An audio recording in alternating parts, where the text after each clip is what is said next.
antes dessa vida, como é que era a vida? Era a vida de pessoas normais, assim, tipo nós, né? Na verdade, a gente continua sendo normal. Muito bom o que tu falou. É um desafio que a gente tem, assim, das pessoas nos enxergarem como, ainda que estamos no ministério, ainda que tenhamos esse ministério pastoral de liderança, né, de estar à frente de uma igreja, esse é um grande desafio, fazer as pessoas nos enxergarem como alguém normal, de carne e osso, que tem seus defeitos. Por que o pessoal tende a santificar demais a gente? Tipo assim, a gente não, né? Mas assim, por exemplo, um padre, né? Eu vou puxar, eu sou batizado na igreja católica. Então eu vou falar daquilo que eu conheci, né? Eu fui seminarista católico lá e tal. Um dia eu posso contar essa história porque ela é meio tenebrosa, mas enfim. Mas assim, o que eu vi, assim, cara? E o que eu penso, né? Eu não gosto de idolatrar pessoas. Eu gosto Nem devemos. Eu gosto de admirar pessoas, ver, sei lá, olhar com esses olhos. E eu percebo que às vezes, cara, tem muita gente que se aproveita da situação dessa idolatria gerada, assim, por, sei lá, o que dá na cabeça. Tem gente que é tão fragilizado que vai na onda de qualquer coisa, né? E às vezes a pessoa esquece que tu é um ser humano, que tu é um pai. Você tem filho? Não.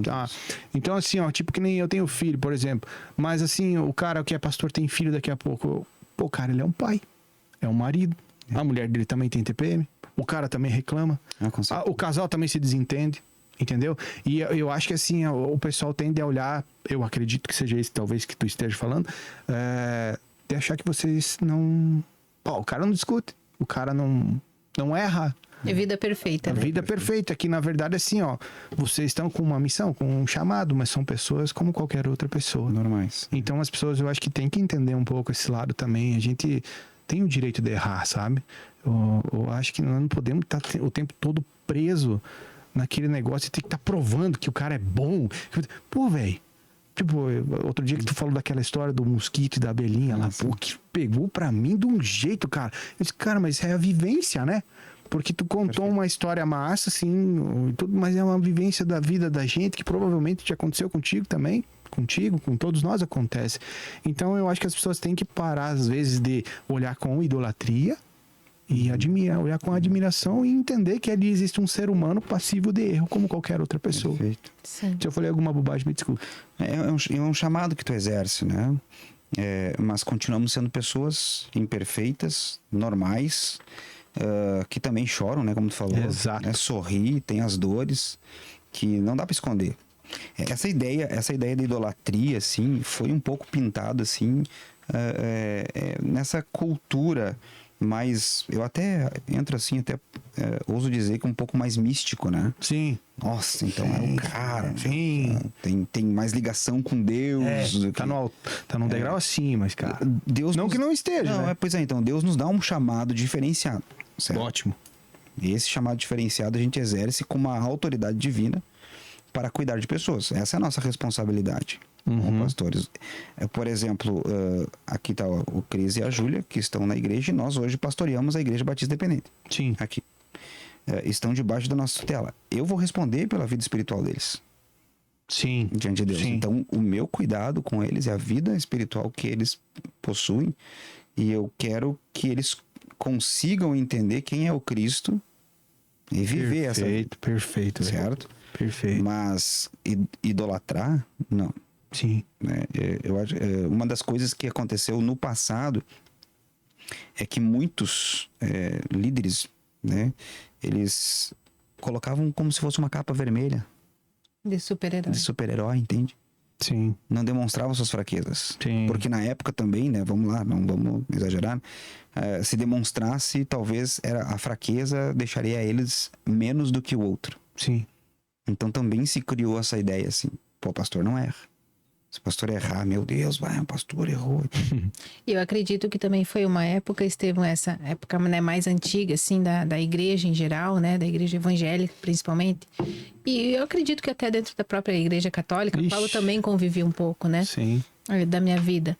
Mas eu percebo, assim, que as pessoas, o líder, como o Estevão falou, não pode ter a fraqueza. E se ele apresentar a fraqueza, ele não serve para ser meu líder. Sim, perfeito. Então, tem essa... antigamente tinha muito isso, né? Cara. E aí os pastores, padres, líderes da época, eu vejo que talvez eles justamente entraram nessa onda de não, eu não posso demonstrar, eu não posso. Tanto que há um tempo atrás, agora, uns 10 anos atrás, talvez mais ou menos, um pouco menos talvez, muitos padres e pastores cometeram suicídio. Eu ia te falar agora, a depressão vai bater, certeza. Porque você é ser humano, você tem tuas dores, você tem tuas fraquezas, você tem tuas lutas. O teu filho não vai ser um filho perfeito, ele vai ter a personalidade dele, ele vai ter os defeitos dele. E muitas vezes a própria igreja cobra. O filho do pastor tem que se comportar, ele tem que ser perfeito, ele não pode fazer isso, né? E não é bem assim. Geralmente vai na contramão. Né? Eu conheci muita gente, graças a Deus, e geralmente parece que acontecia o oposto do que a sociedade queria que acontecesse, entendeu? O cara se desvirtuava por um certo tempo, ia lá experimentar a vida, papapá. Cara, tá tudo bem. Tipo, tem uma frase que outro dia o cara falou pra mim, tá tudo bem e não estar bem o tempo todo. Tá tudo bem, cara, você tem que se dar o direito de errar pra aprender também. É como eu sempre brinco com todo mundo, cara, a gente sabe qual que é o caminho a ser seguido. Mas você vai experimentar outra coisa. O que vai acontecer? Você vai ter que voltar para onde você parou e continuar. Daí você volta para onde você e vai indo, cara.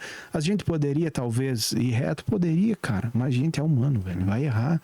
E eu acredito que também, a vida de vocês também não foi só acerto, né? A deles também não é. A minha, muito menos.